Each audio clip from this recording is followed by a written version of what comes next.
Alright, so today we're looking at test 3 of the MAT3511 basic mathematics course. And let's just get right into the first question. And excuse the handwriting if I'm not writing nicely, it's pretty cold. So question 1a.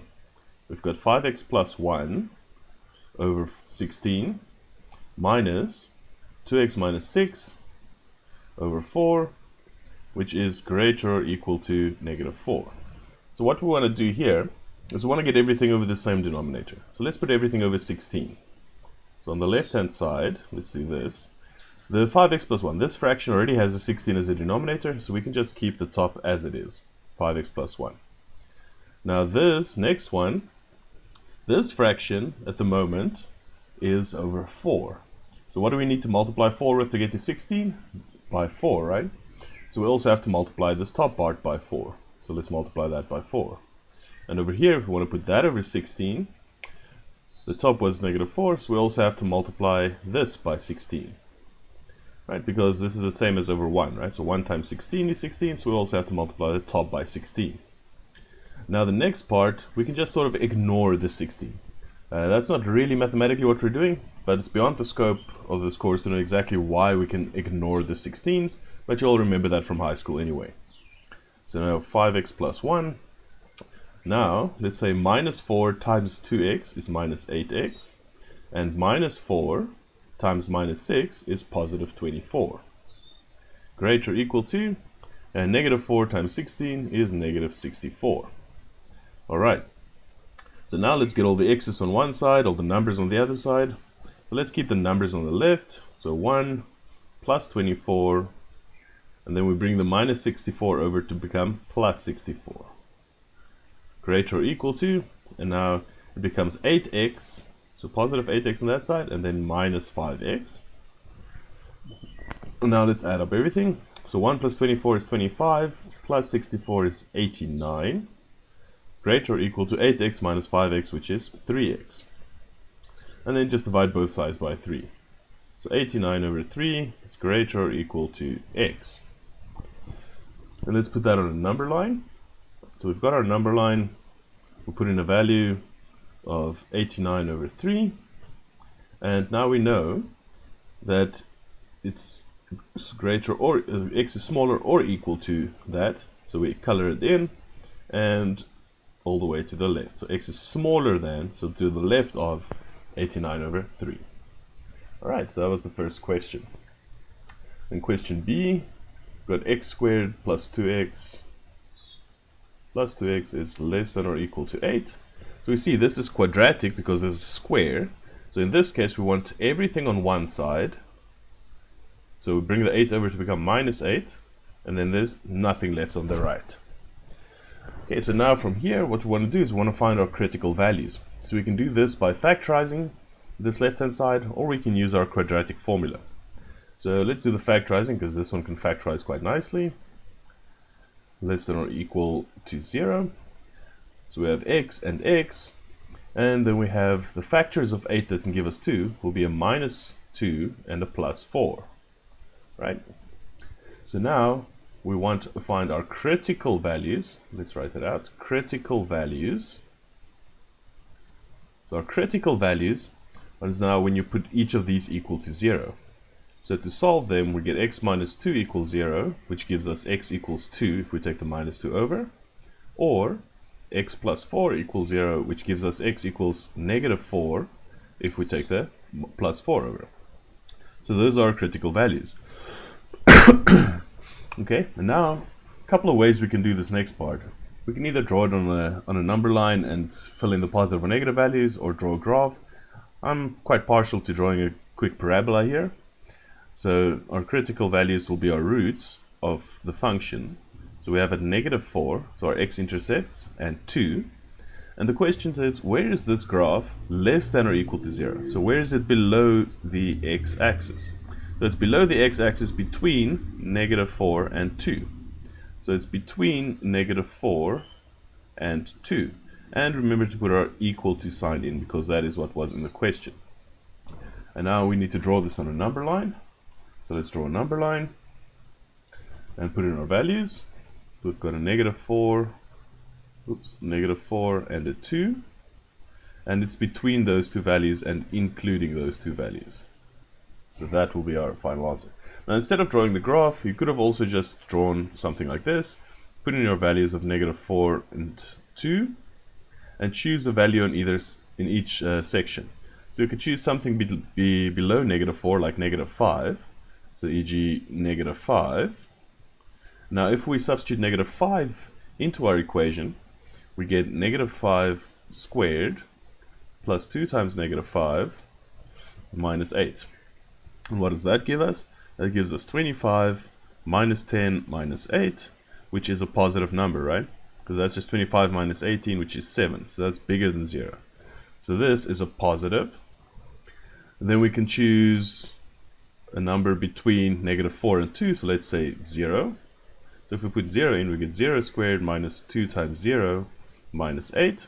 So that gives us 0 minus 8, which is negative 8. And that is less than 0. So that's negative. And then we can choose a number bigger than 2 to the right of 2. So let's pick 3. So then we have 3 squared minus, so it's plus 2 times 3 minus 8. And that gives us 9 plus 6 minus 8. So that gives us 15 minus 8, which is again 7. Again, 7 is positive. So that's positive. Where's my pen now? That's positive. So we're looking for where this is negative. So it's between, we can see the only negative is between negative 4 and 2, this part here. And then we just draw that on a number line again. Okay, question C. 3 times the absolute value. Question C. 3 times the absolute value of 2x plus 5 plus 2 is less than 8. Okay, so whenever I have an absolute value question, and then I'd first like to get the absolute value part of the inequality by itself. So I'll first take over the 2 and say that's 3 times absolute value of 2x plus 5 is less than, and 8 minus 2 would be 6, and then I divide by 3.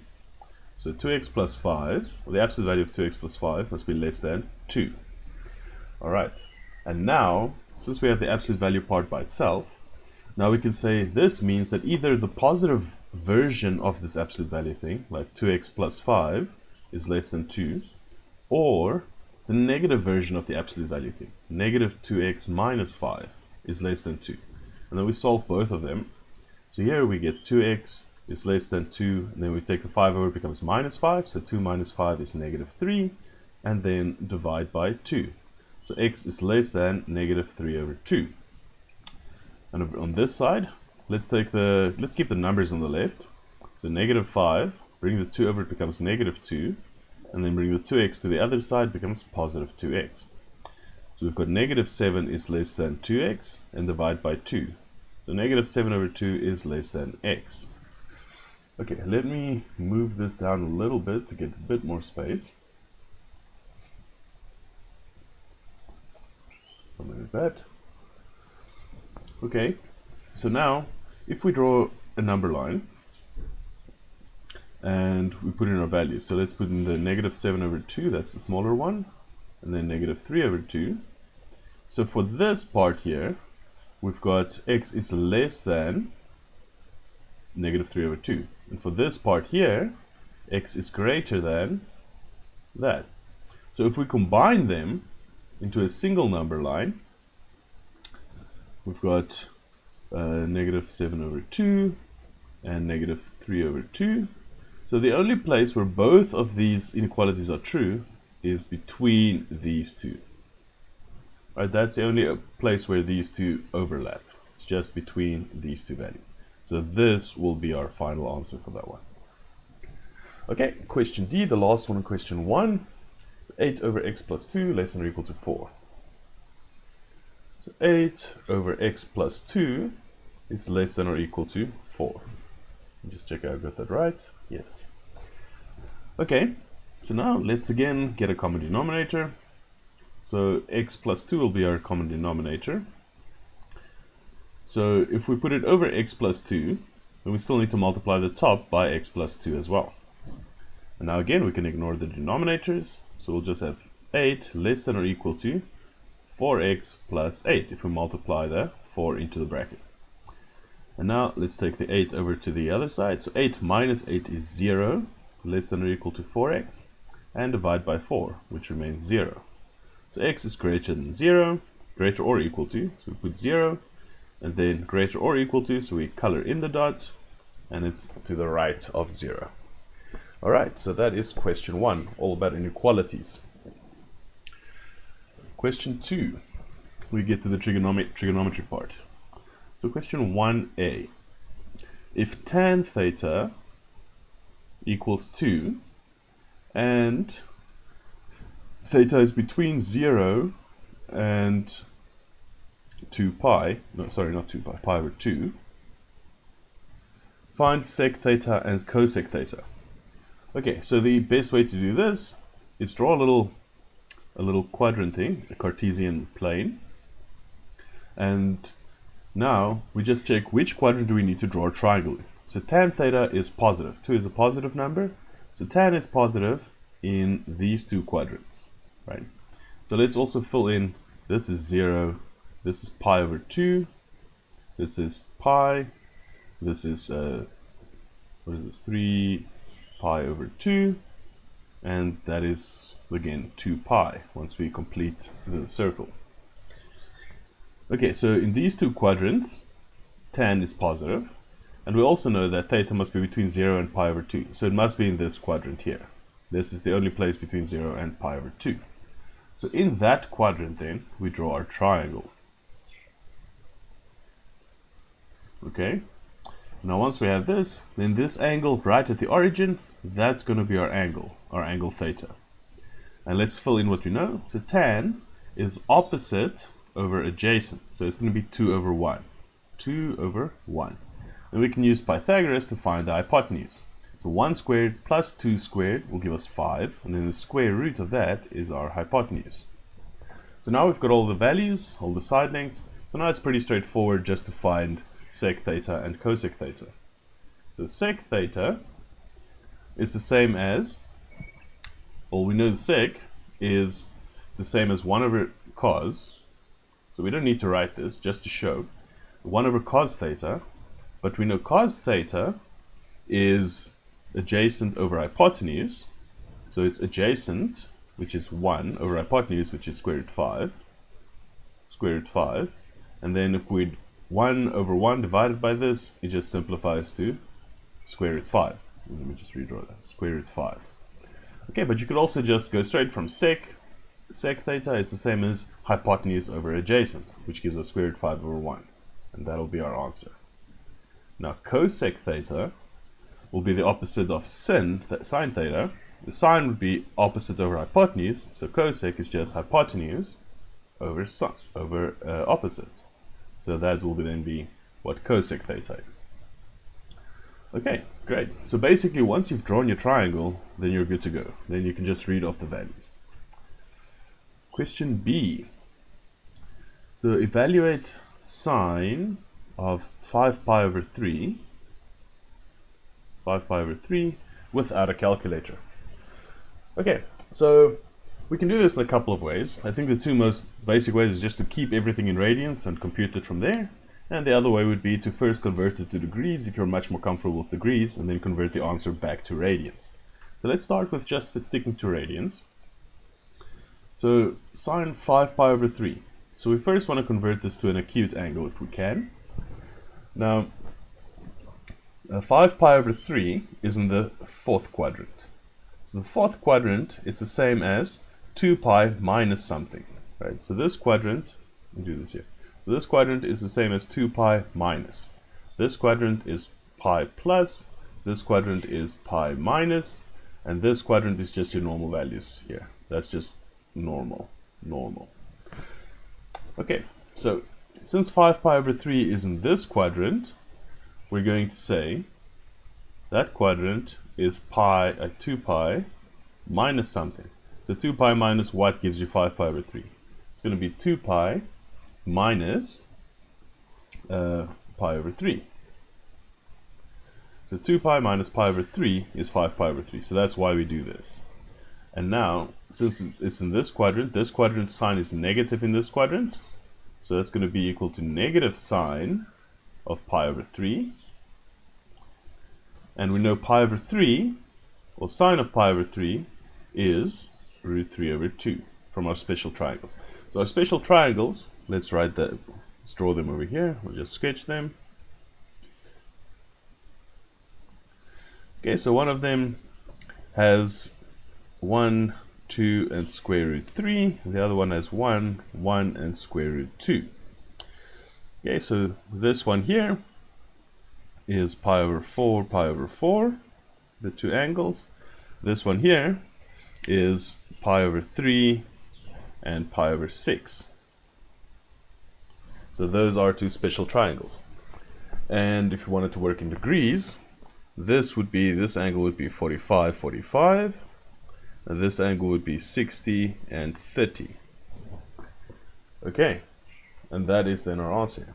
Now if we wanted to change it into degrees first, we could say this is in sine of, and then you can convert this to degrees and you'll get 300, which is the same then as sine of 360 minus 60. So we're doing exactly the same thing, just in terms of degrees now, which will give us, so 360 minus in this quadrant means sine is negative there, so it's negative sine 60. And again, you can just read off your 60 value. So opposite over hypotenuse is square root 3 over 2. So negative square root 3 over 2. All right. Question C. Express cos 4 theta in terms of powers of cos theta. Okay, question C. So cos 4 theta. So we want to convert this, so we only have cos thetas. So we could have cos squared theta, cos cubed theta, but we cannot have cos 2 theta or cos 3 theta or something like that. And not sine theta or tan theta either. So we can use the double angle formula here. So we can convert this into 2 cos squared 2 theta minus 1.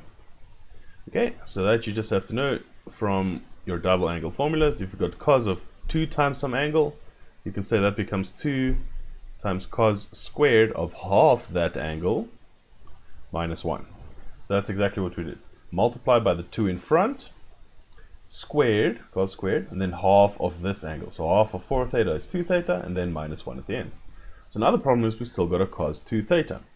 But before we do anything else, let me just rewrite this in a form that I think would look a little bit nicer for what we want to do here now. So cos squared 2 theta is the same as cos 2 theta all squared. Brackets are important here. Okay, so if we have this thing squared, we can just say that's again the same as, and then, so cos 2 theta times cos 2 theta. So cos 2 theta, and, well actually, let's do this. Let's say we apply the double angle formula here straight away. So that's just straight up applying this. So that gives us 2 cos squared theta minus 1. Squared minus 1.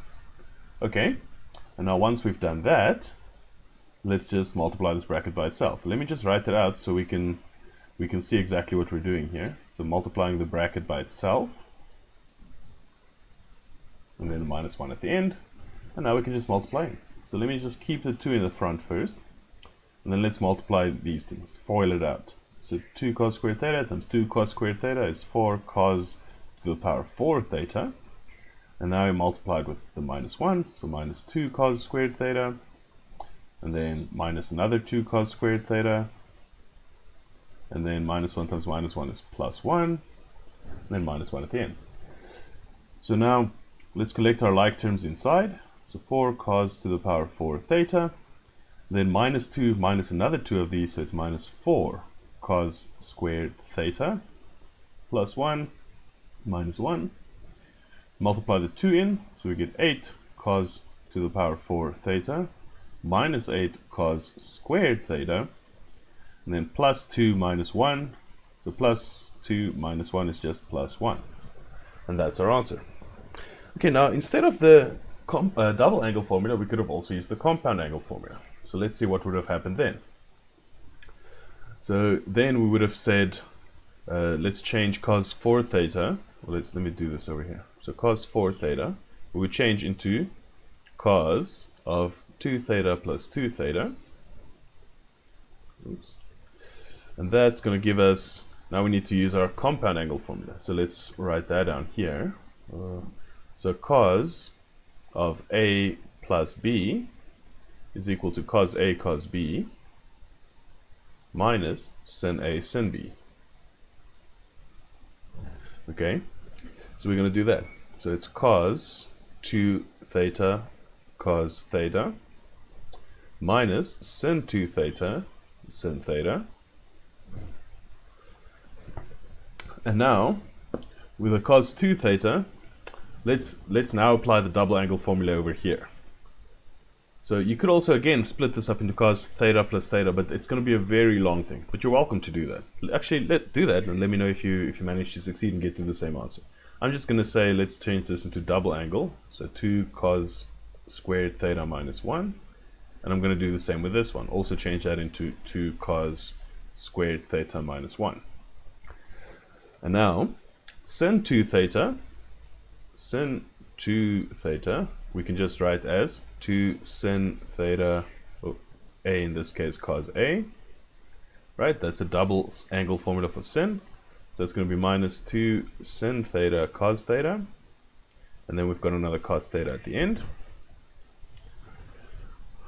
Okay, so let's multiply this out so long. So we've already multiplied this out on the left here for this part. So we can just copy that part. That's the same thing, right? So that's going to be 4 cos to the power 4 theta minus 4 cos squared theta plus 1. And over here, we've got minus 2 sine theta and cos squared theta. Wait, actually let me just make sure. Oops, sorry. This is not sine, this is not cos, this is sine. This is sine theta. My bad. Okay, so now if we multiply sine times sine, it becomes sine squared. So let's actually erase this. This becomes 2 sine squared theta. Sine squared theta with a cos theta. Okay, now we want everything in terms of cos theta. So the only thing that's not in terms of cos theta is this part. This is in terms of sine theta. So we want to change that. So let's keep the 4 cos to the power 4 theta minus 4 cos squared theta plus 1 minus 2. And then sine squared we can change into 1 minus cos squared. And then we've got still our cos at the end. So now let's multiply that out. So 4 cos to the power 4 theta minus 4 cos squared theta plus 1. And then, so minus 2 cos theta times 1 is minus 2 cos theta. And then minus 2 cos theta times minus cos squared theta becomes plus 2 cos 1 minus, let me just check, is this correct? Well, I feel something is off here.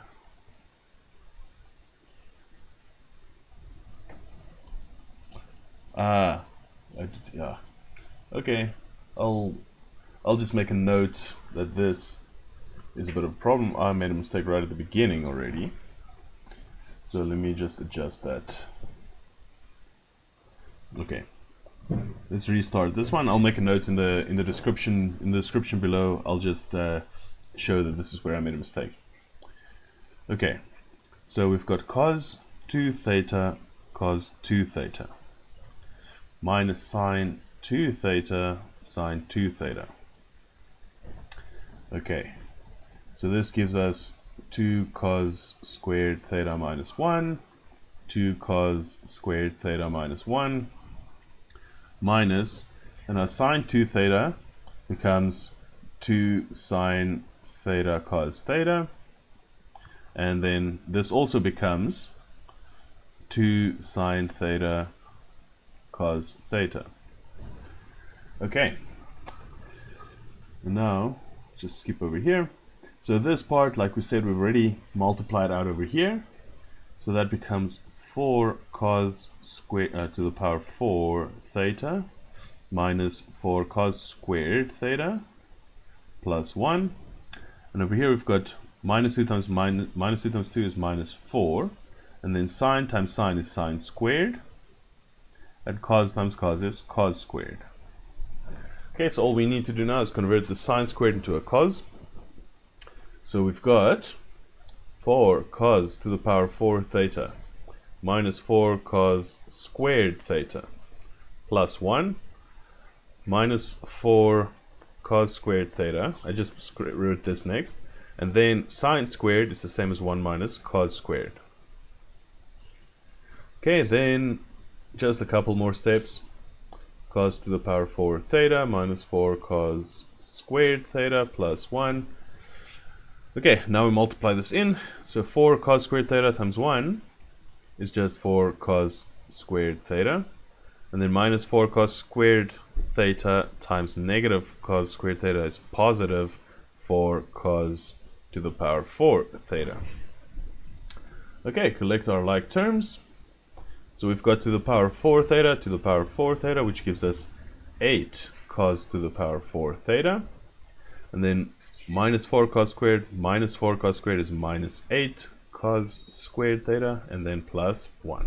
So we see we get to the same answer, but I think in general using double angle, if you can, is a little bit quicker than using compound angles, because the double angle just gets into two smallish terms, whereas the compound angle becomes two fairly large terms with products inside them. Okay, in question 2, let's get to a new page for question 2 and erase all of this, make some space. Oops. Okay, so here, question 2, sketch the graph of sec theta for between negative 2 pi and 2 pi. Negative 2 pi and 2 pi. Okay, yeah, let's draw a smallish one here. I'll do it over here. Something like that. Okay. And what I'm going to fill in, we've got to go from negative 2 pi. And then halfway between that's going to be negative pi, 0, pi, and 2 pi. And we also want the values halfway in between these. So that's going to be negative 3 over 2, or 3 pi over 2. It's going to be negative pi over 2. This is going to be positive pi over 2. And 3 pi over 2. And the important values are 1 and negative 1 for the sec function. And now, let's draw it in pink. First, we need to draw our asymptotes. So we'll have asymptotes at these values. So here, there's an asymptote, there's an asymptote, there's an asymptote, and again here is an asymptote. Okay? Then we have the smallest value here that's going to be 1, and it goes, ooh, I have to change this. So like that. It's going to go like that. And now again, over here it's going to make sort of a bit of a loop. It almost looks like a parabola. That goes at negative 1 and then goes back down. So at negative 1, and then the same here, but at positive 1. So it's going to make sort of a parabolic shape here, and go up again, and again. So it just keeps repeating this pattern with its turning points at 1 and negative 1 all the time. And now over here, obviously, it's going to be going down like this. Oops. And would turn here. I must have better drawing. Would turn somewhere there. So that is our sec function. Okay. Question 2b. 2b. So triangle ABC is isosceles over the base BC. Okay, so isosceles over the base BC. Let's draw that. Something like this. With A and then the base BC. Okay, so we know these two sides are equally long. We know that AB is 3. Okay, so this whole length is 3, which means that this whole length is also 3. And cos A is 7 over 9. Okay, so that let's hold on to that and see what we need to use that for. Okay, sketch the triangle denoting, what is that? Is that a capital pi? I'm gonna read that as capital pi. It's the foot of the altitude from C. Okay, altitude from C, it's when you go from C and you make a right angle triangle or a right angle with the opposite side. So this is going to be our pi. That's the foot of the altitude. So this line pi C or C pi, that is our altitude. Okay, so sketch a graph. Okay, so we've done the sketch. Nice. Then for the second part, compute the area of triangle ABC. Okay, I can see two different ways to do this. This altitude helps in one way. So, okay, two ways. Let's say option 1.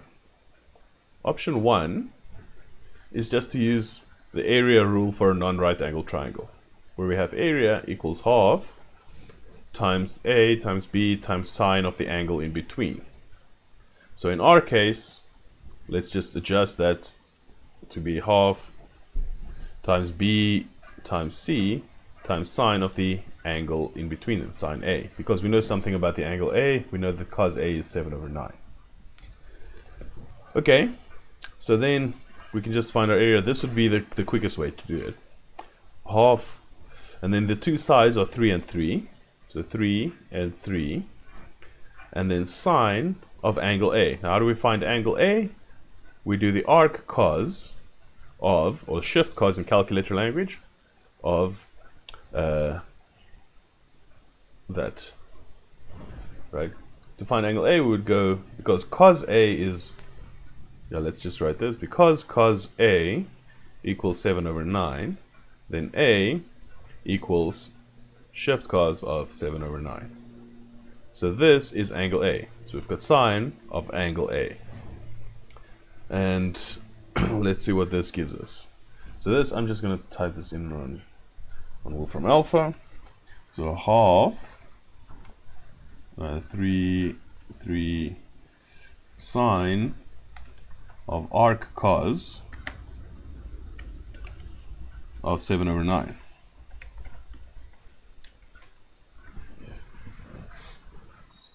Okay, and the area 2 times square root 2. Okay, that's the exact form. It's 2 square root 2. So that's the area of our triangle.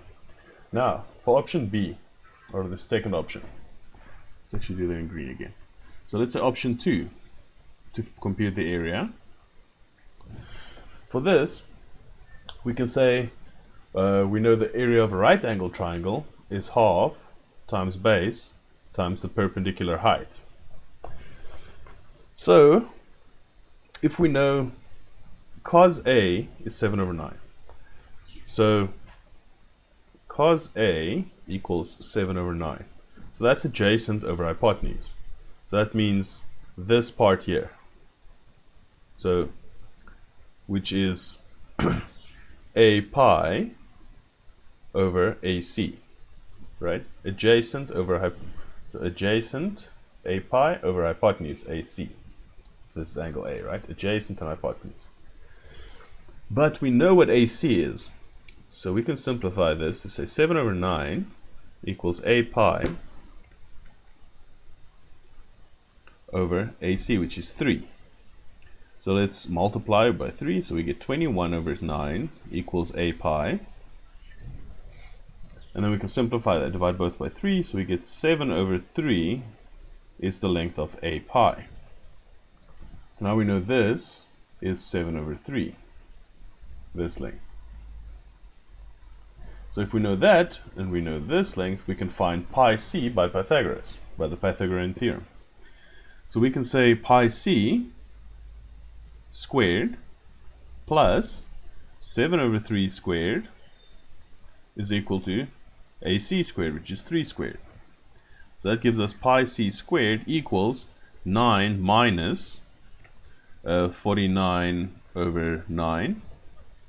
So we can simplify that. It gives us 81 minus 49 over 9, which we can still simplify a bit. That gives us 32 over 9. So that's pi c squared. So then pi c will just be the square root of that, which is 4 square root 2 over 3. So that's pi c. Okay. So that's our perpendicular height. So our base will then be AB, which is 3. Our height will be pi c, which is 4 square root 2 over 3. So if we plug this into our half times base times perpendicular height, we get half times base times perpendicular height. Okay, then we can see the 3 and the 3 can cancel out, and then a half times 4 is 2, so we get 2 square root 2. And we see that's the same answer. So the first two options that come to mind are these two. I'm sure there are more options that you could also use. Yeah, let me know what you think. Which one did you choose? What sounded the best to you? And then finally, question 1. Okay, so this is... Okay, main focus here wants to be on the trigonometry, but let's just do all the questions. Question 1a. So simplify. So we've got sine theta over cos theta plus cos theta over 1 plus sine theta. Okay, so first thing we want to do whenever we need to simplify trigonometric expressions is first change everything into sine and cosine. In this case it's already done, so now we can just add the fractions. So how do we add fractions? Well, we get a common denominator first. So cos theta times 1 plus sine theta, that's going to be our denominator. At the top we had a sine theta on the left. This fraction still needs to be multiplied with 1 plus sine theta. So this still needs to be multiplied with 1 plus sine theta. Plus here we had a cos theta, but this fraction still needs to be multiplied with cos theta. Cos theta. Okay, so at the bottom we've still got our cos theta 1 plus sine theta. Now let's multiply out, so sine theta times 1 is just sine theta. Sine theta times sine theta is sine squared theta. And then cos theta times cos theta is cos squared theta. Alright, the bottom, again, we can still keep as it is. The bottom you almost never want to multiply it. You usually just want to keep that simplified for as long as possible. Very rare cases where we want to multiply out the bottom part. Okay, so sine theta we can't really do anything with, so let's keep it as sine theta. But what is sine squared plus cos squared? You know that from your Pythagorean identities. That's just 1. And now we have this which can cancel out. And all we're left with is 1 over cos theta. So that should be fine, or we can write that as sec theta. That's also fine. Either one of these two should be fine as a simplified answer. Okay, question B. Prove that sine theta plus cos theta squared. Okay, so we've got sine theta plus cos theta squared is equal to 1 plus sine 2 theta. So it's equal to 1 plus sine 2 theta. So if we need to prove this, let's say we work with a left-hand side. Okay, on the left-hand side, let's multiply out. So if we multiply this bracket by itself, you get sine squared theta plus 2 sine theta cos theta plus cos squared theta. Okay, but again, we know sine squared theta plus cos squared theta is 1. And then we can just rewrite the 2 sine theta cos theta. But we also know that this is just the same as sine 2 theta from our double angle identity. And then we say this is then equal to the right hand side. So this is proven. Nice. Question C. Question C. You find the values of theta between 0 and 2 pi satisfying the equation cos 2 theta plus 3 sine theta equals 2. Okay, so again we want everything in terms of just sine theta or just cos theta or just tan theta to start. So the cos 2 theta we can change into 1 minus 2 sine squared theta. One of the three options you can change cos 2 theta into. And since this is already sine theta, we'll change this into sine theta as well. So plus 3 sine theta. And then I'm going to bring the, I'm going to bring the 2 over to make it minus 2. So now we've got negative 2 sine squared theta. Let me just write that square here on top so it doesn't look like a sine 2 theta. Plus 3 sine theta. And then minus 2 plus 1 is minus 1. And now I'm just going to multiply everything by negative 1, just so I have a positive in front of the square. So it's going to be 2 sine squared theta minus 3 sine theta plus 1 equals 0. And now we can, again, this is quadratic because we've got a square. So I'm just going to factorize this. Equals 0. So we've got 2 sine theta, and we've got sine theta, and we've got minus 1 and minus 1. Okay, so now either we've got 2 sine theta minus 1 equals 0, or we've got sine theta minus 1 equals 0. So this means that we can take over the 1, becomes positive 1, and then divide by 2. So we've got that, or we've just got sine theta equals 1 if we take the minus 1 over. Now we just need to solve both of these. And now in our answer, we're working between 0 and 2 pi, so we're working in radians. So working in radians, we're going to say for this one, our reference angle equals arc sine of a half. Okay, and in radians, that's going to give us pi over 6. Okay, so that's our reference angle. Let's get our reference angle for this one.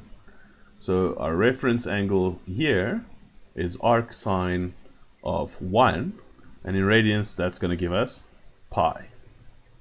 Okay, sorry, not pi, pi over 2. My bad, pi over 2. Okay, so now we need to find all the quadrants where this works.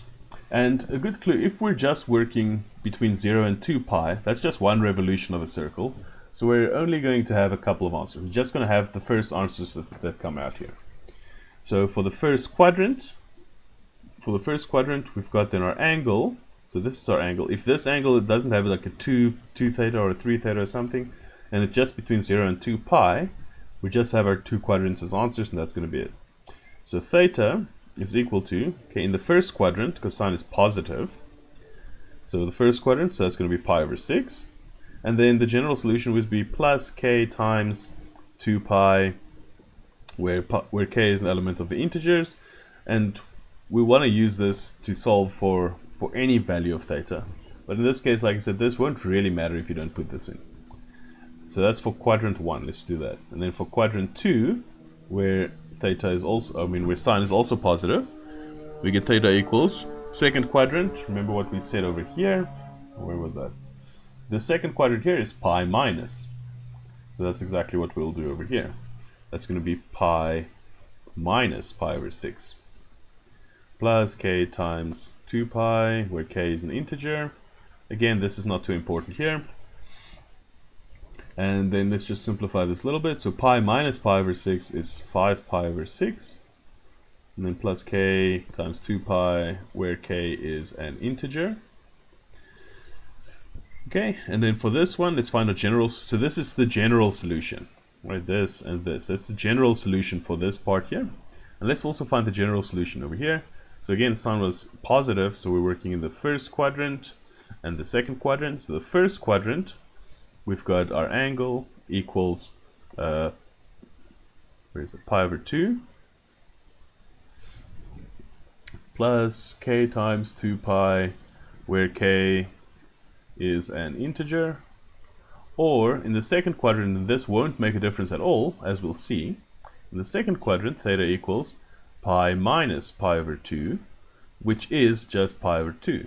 So that's just the same as this one. So we can just keep it with this one. So those are three general solutions. And now we check which values will all give us answers between 0 and 2 pi.